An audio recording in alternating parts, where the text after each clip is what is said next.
My name is Bella, and until last Thanksgiving, I believed struggle was simply my destiny. Student loans towered over me like prison walls, my sneakers were patched with duct tape, and the cafeteria's instant noodles had become my signature meal. I wasn't bitter, I told myself. Sacrifice was part of growing up, that my parents were doing their best, and that I just had to endure. But the night I sat at my billionaire grandfather Daniel's dining table, beneath chandeliers sparkling like frozen fire, everything I thought I knew about my family cracked open. The room was filled with the smell of roasted turkey and cinnamon, cousins laughing, crystal glasses clinking. For one fleeting second, I felt safe. I felt like I belonged. Then Grandpa raised his glass, looked directly at me, and said the words that ripped my world apart. "And Bella, glad to see you're putting the college fund we set up to good use." Struggle had become so ordinary for me that I stopped noticing the bruises it left on my spirit. My mornings always began the same way, stumbling out of my cramped apartment, clutching cheap coffee I could barely afford, pulling on those duct tape sneakers that squeaked with every step. I worked 20 hours a week at the campus cafe, pouring lattes for kids who didn't know what minimum wage meant.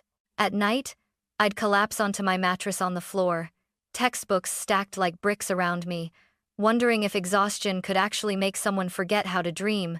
Still, I told myself I was lucky. Lucky to have a roof over my head, lucky to be in college at all, lucky that my parents John and Linda were somewhere out there, even if they barely answered my texts. Sometimes a one-word reply would come through, weeks late. Busy. That was the closest thing I got to support. So when Thanksgiving rolled around, I tried to push the bitterness away. I told myself it didn't matter that I had nothing to bring to the family dinner except my presence. Grandpa Daniel's mansion had always been larger than life, the kind of home you saw in magazines, gates that shimmered under golden lights, a driveway long enough to fit 20 cars, windows that reflected the stars. It was intimidating but also comforting in a strange way, like a reminder that no matter how hard things got, there was still wealth and stability somewhere in my bloodline. The inside of the house glowed with warmth. Crystal chandeliers threw light across a dining table so long it could have seated royalty. The smell of roasted turkey, buttery mashed potatoes, and cinnamon rolls drifted through the air. My grandmother, Margaret, moved gracefully between the kitchen and dining room, fussing over platters that already looked perfect. I slipped into my seat, trying to make myself small, unnoticed. To my right was little Mason, my 8-year-old cousin, too busy sculpting mashed potatoes with his fork to care about family politics. To my left sat Aunt Julie, with her always raised eyebrows and sharp questions that made me feel like I was on trial every holiday. Across the table, my parents chatted with Uncle Richard, laughing too loudly, as if trying to prove they belonged in this glittering palace. The whole scene felt almost theatrical, everyone playing their roles. Grandpa Daniel at the head of the table, commanding respect without trying. Grandma smiling sweetly, while pretending not to notice when cousins snuck extra cornbread. My parents acting as though everything was normal, as though they hadn't ignored half my calls that semester. I looked around, soaking in the chandeliers, the fine china, the velvet drapes. For a moment, I wanted to believe this was family. That despite my lonely nights and ramen dinners, I was part of something whole, something unbreakable. But deep down, a knot tightened in my stomach. Because in families like ours, silence was often louder than words. And sometimes, all it took was one sentence to shatter the illusion completely. Halfway through dinner, the room settled into that lull where everyone was too busy eating to speak. Silverware clinked against porcelain, glasses chimed softly, and for a fleeting second, I let myself breathe. Maybe this Thanksgiving would pass like the others, awkward, yes, but survivable. That was when Grandpa Daniel cleared his throat. He was never one for speeches unless the moment truly meant something, and everyone knew it. The room quieted instantly. He rose slowly, lifting his crystal glass in a steady hand. "To family," he began, his deep voice warm, a little shaky with age but full of pride. "To seeing our children and grandchildren grow into people we can be proud of." The family murmured in agreement, raising glasses, nodding toward one another. I felt my lips curve into a small smile. For a second, I believed in it, the unity, the pride, the sense of belonging, and then his eyes landed on me. His smile softened, And he added, "And Bella, glad to see you're putting the college fund we set up to good use." Time stopped. My fork froze halfway to my mouth. My heart kicked once, then stumbled into a frantic rhythm. I blinked, not sure if I'd heard him right. College fund? Across the table, Dad choked on his wine, coughing into his napkin, face flushing a violent shade of red. Mom's complexion drained so quickly she looked ghost-like, her fingers trembling as she pushed peas around her plate. Aunt Julie's eyebrows shot higher, her sharp eyes darting between my parents like a hawk circling prey. And then, like a needle puncturing the balloon of silence, Mason, sweet, oblivious Mason, looked at me with wide eyes and whispered, "Wait, you didn't know?"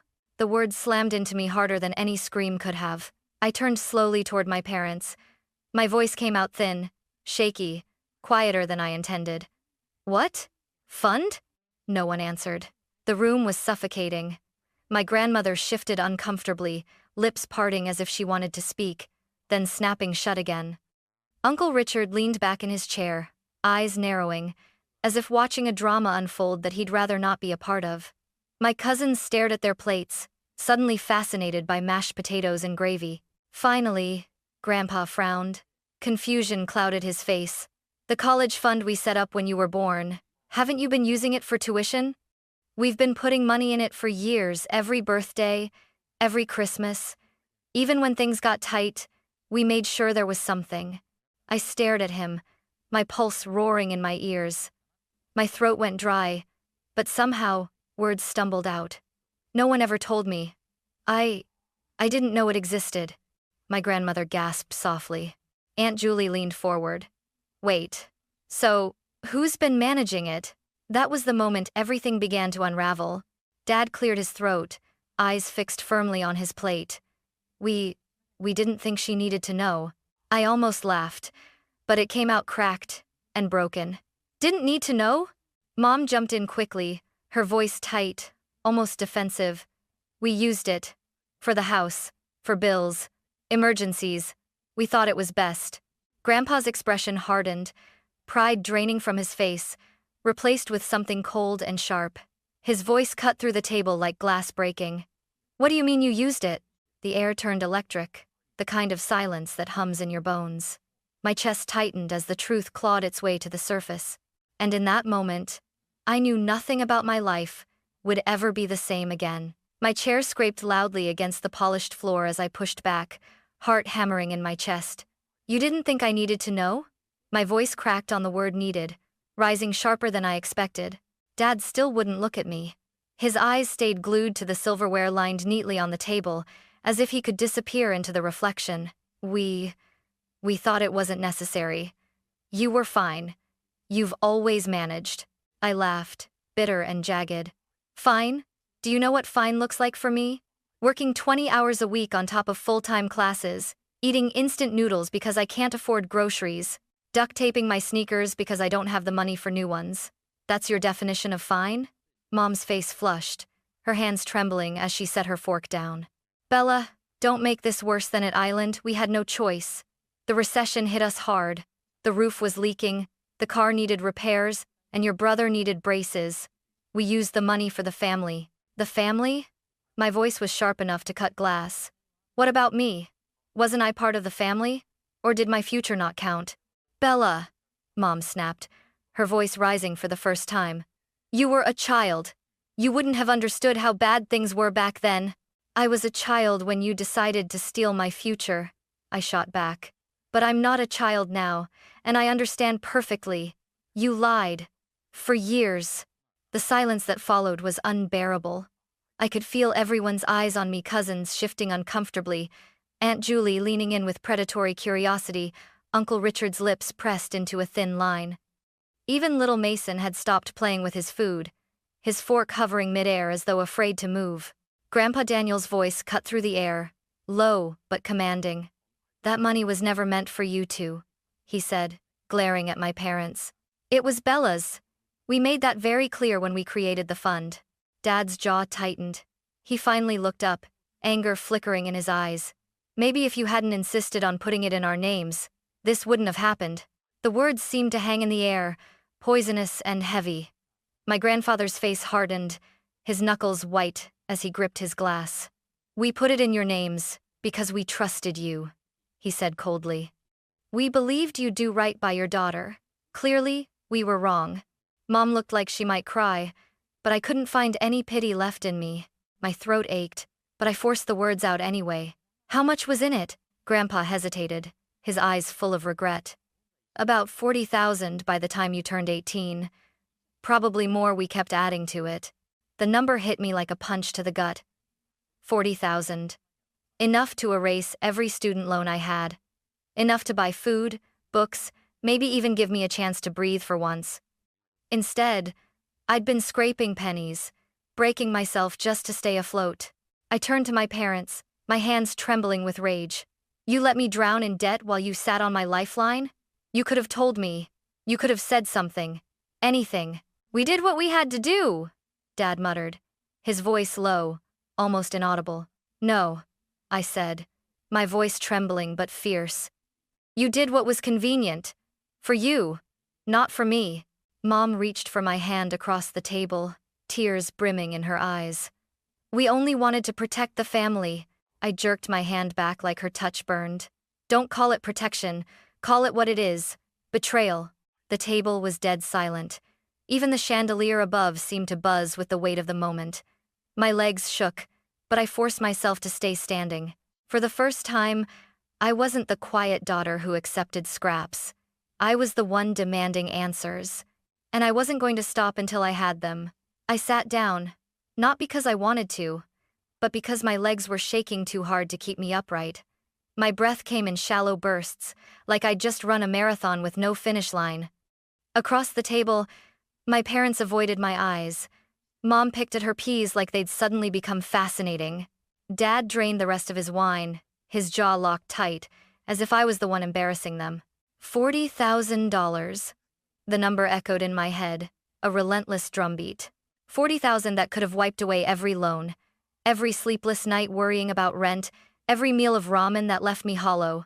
40,000 that might have given me back years of my life. And they had spent it, quietly, secretly, while I carried the weight alone. My grandmother finally broke the silence, her voice so soft, I almost missed it.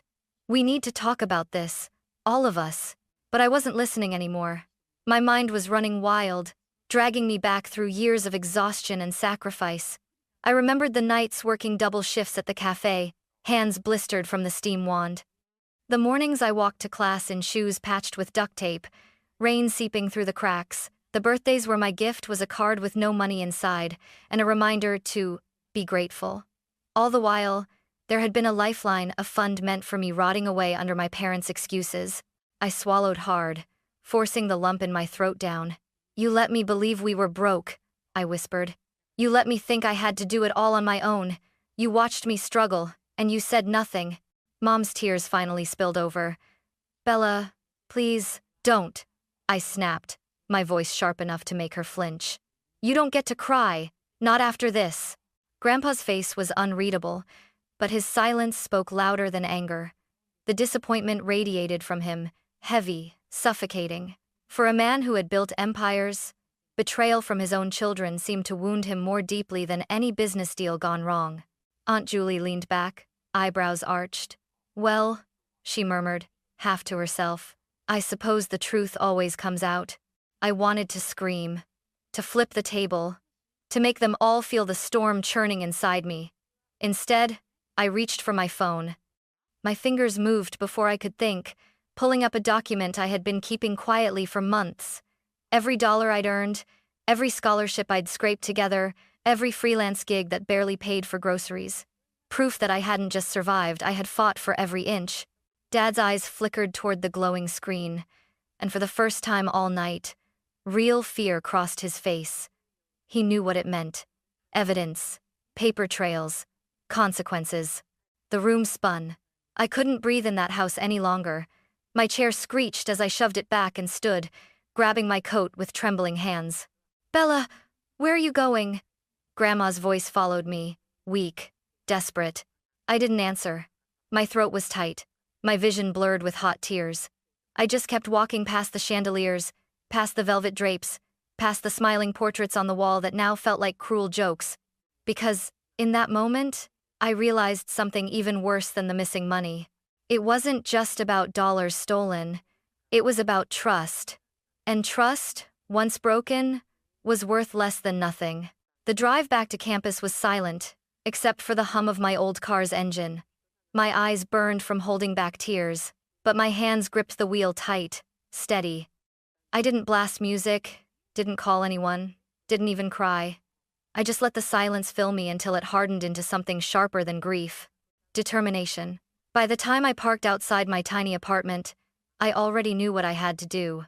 The next morning, I sat at my desk with a cup of burnt coffee and dialed the number etched into my memory. The bank, Grandpa had mentioned. My voice trembled at first, but I forced it steady. My name is Bella Anderson. I believe I'm the beneficiary of a college trust fund that's been mismanaged. The advisor on the other end sounded confused. If you're the beneficiary, how is it possible you didn't know? I bit down on the bitter laugh rising in my throat. Because my parents never told me. It took hours, transferred calls, verification codes, endless holds, but finally, I got the answer I already feared. The fund had been drained. Not all at once, but slowly, methodically, over 7 years. Every withdrawal signed by my parents, every cent gone. The advisor hesitated, then said carefully, "You may want to consult a lawyer. If the trust was designated for your education, this could fall under misappropriation." Misappropriation. The word rattled in my head, heavy and foreign. My parents, my own parents, potentially criminals in the eyes of the law.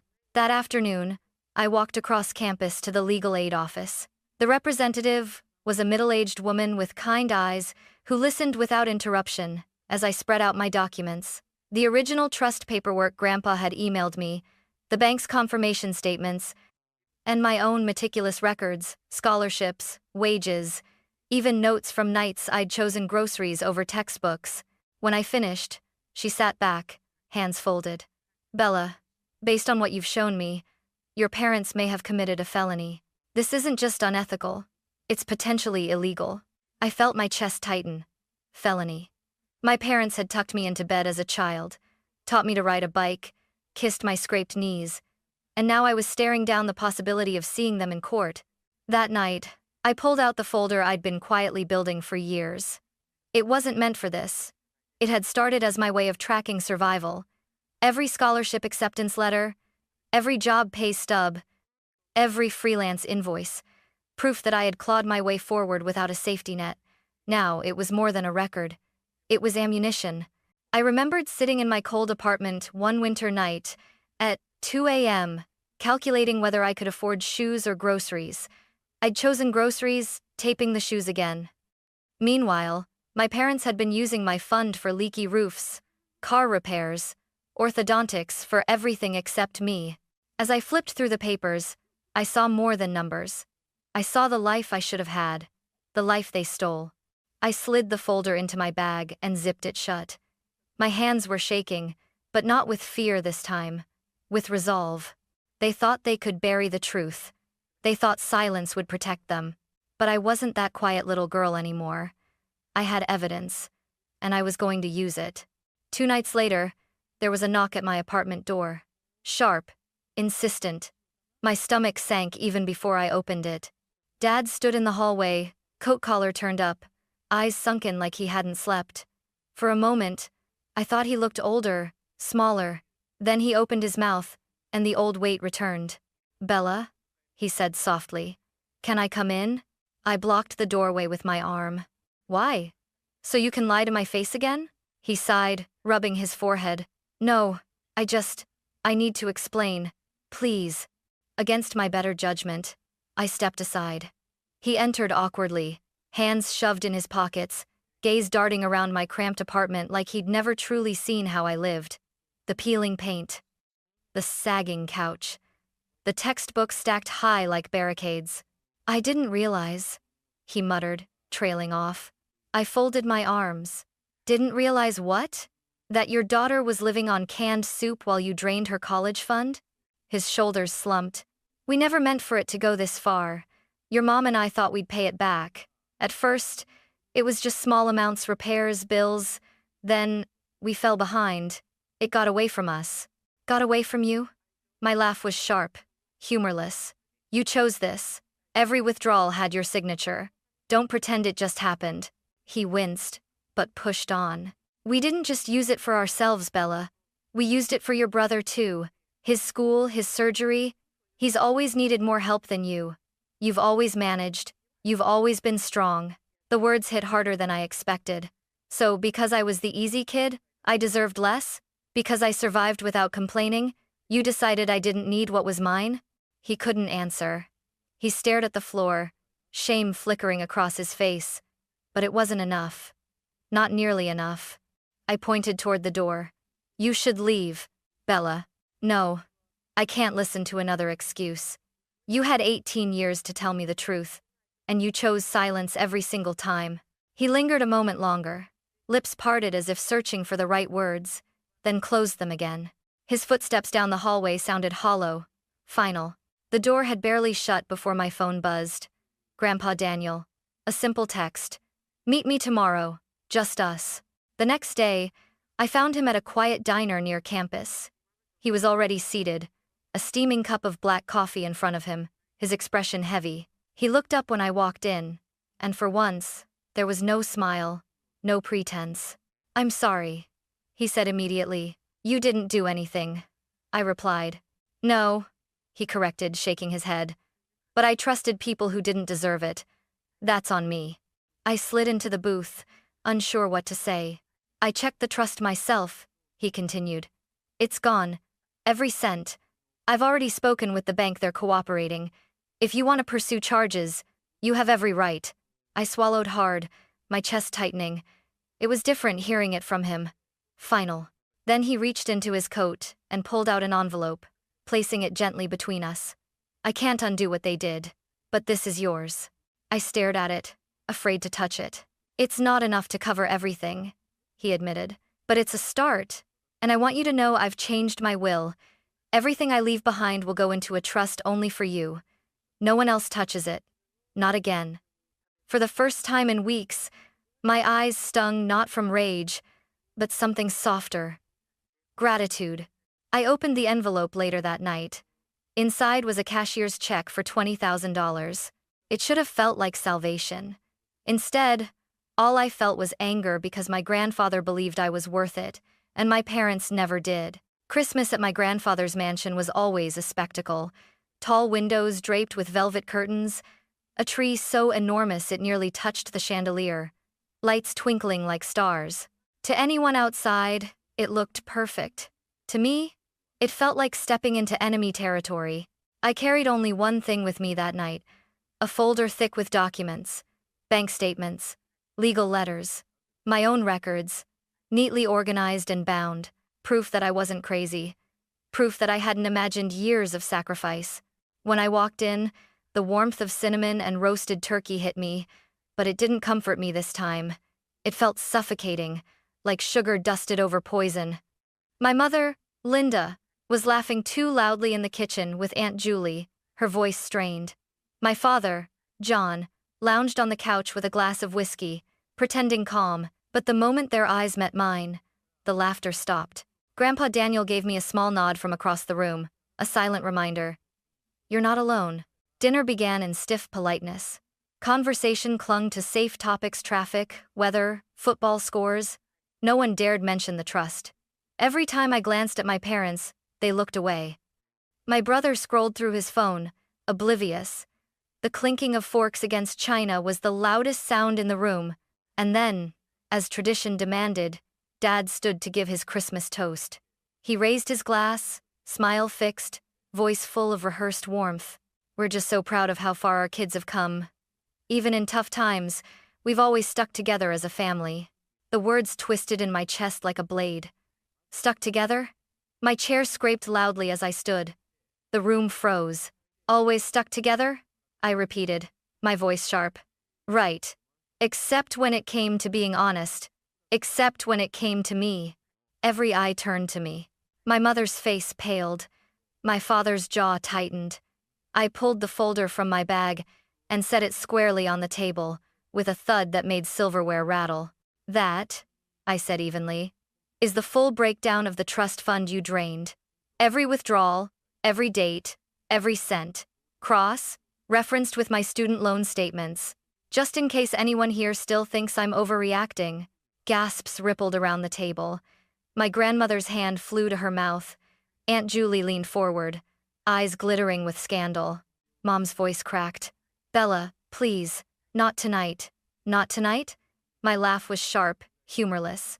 How many nights did I walk home in the rain because I couldn't afford bus fare? How many nights did I go hungry so I could make tuition payments on time?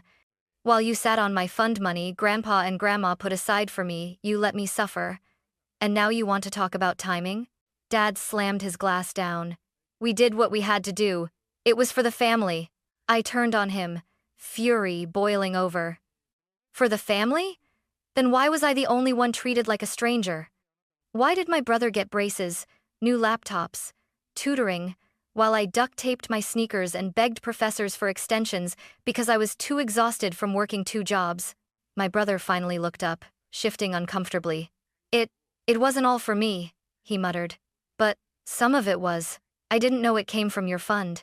His words stung, but they didn't surprise me. "Exactly," I said coldly.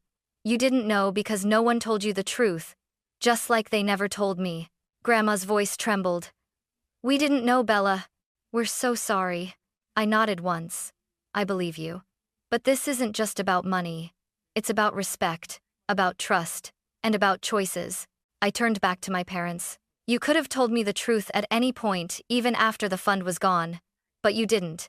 You let me believe we were all struggling together when, in reality, you left me to struggle alone," Mom whispered, tears streaking her face. "We thought we were doing what was best." "For who?" I demanded. "For me or for the version of me that never asked questions?" The silence that followed was unbearable. Finally, I took a deep breath, my hands trembling but steady enough to flip open the folder. I filed a formal complaint with the bank. Legal proceedings are already in motion. I'm not doing this to hurt you. I'm doing this because actions have consequences, and I'm done carrying this burden alone. Dad shot up from his chair, eyes blazing. "You're suing your own parents?" "No," I said firmly. "I'm holding you accountable." "You'd tear this family apart over money?" he shouted. My voice dropped to a razor's edge. "No. You did that the moment you decided I didn't matter." I closed the folder and picked up an envelope I'd prepared earlier. I walked to the mantel, placed it there, and turned back to the table. That envelope has copies of the legal documentation and a letter explaining everything, so no one can claim they didn't know. Consider it my Christmas gift." Mom sobbed. Dad glared at the wall. My cousins looked down, ashamed. No one moved, except Grandpa. He rose, walked over to me, and wrapped his arms around me. "You don't have to do this alone," he whispered. "You have more family than you think." I hugged him back, my chest tight, tears stinging my eyes. Then I pulled away, grabbed my coat, and walked out into the snow-covered night. Not a single person followed me. The night I walked out of that mansion, snow crunched beneath my boots like brittle glass.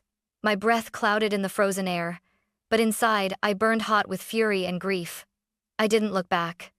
Not at the glittering lights of the house, not at the shadows in the windows. Let them sit with their silence. I had carried enough of it for all of us. A week later, an official letter arrived from the bank. The investigation had begun. If fraud or misappropriation could be proven and all signs pointed straight to my parents, they would be forced to repay the full amount or face penalties. I didn't celebrate.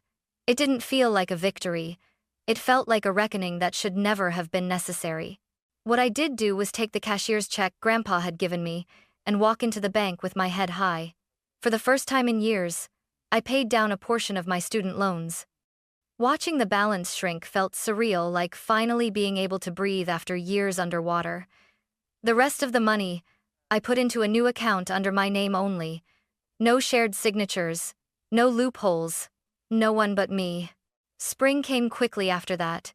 I graduated with honors, standing on the stage in my borrowed cap and gown, scanning the audience. I spotted Grandpa Daniel in the crowd, clapping with pride. My parents weren't there. I told myself I didn't care, but a part of me still ached. A month later, I started my job at the startup where I'd interned. The salary was more than I'd ever dreamed of making at my age. I moved into a modest but clean apartment, bought furniture that wasn't secondhand, and this time a pair of brand new shoes, no duct tape required. But the real change wasn't in my bank account, it was in me. For so long, I'd believed being the strong one meant staying quiet, enduring, never asking for more. My parents had built their choices on that belief that I could handle less, because I always managed. But strength isn't about silence. It's about refusing to be taken advantage of. Sometimes, I catch myself replaying Grandpa's words from Thanksgiving. Glad to see you're putting the college fund to good use. That single sentence tore my life open. But it also gave me clarity. It wasn't the loss of money that hurt most. It was the loss of belief, the betrayal by the people who were supposed to protect me. That scar will never fully fade. But scars don't make you weaker. They remind you of what you survived. And I survived. Now, when I look at myself in the mirror, I don't just see the broke, exhausted girl who once taped her sneakers to keep them together. I see a woman who stood up to lies, who demanded the truth, who reclaimed her future, not because of a trust fund, not because anyone finally decided I was worth it, but because I finally decided it for myself.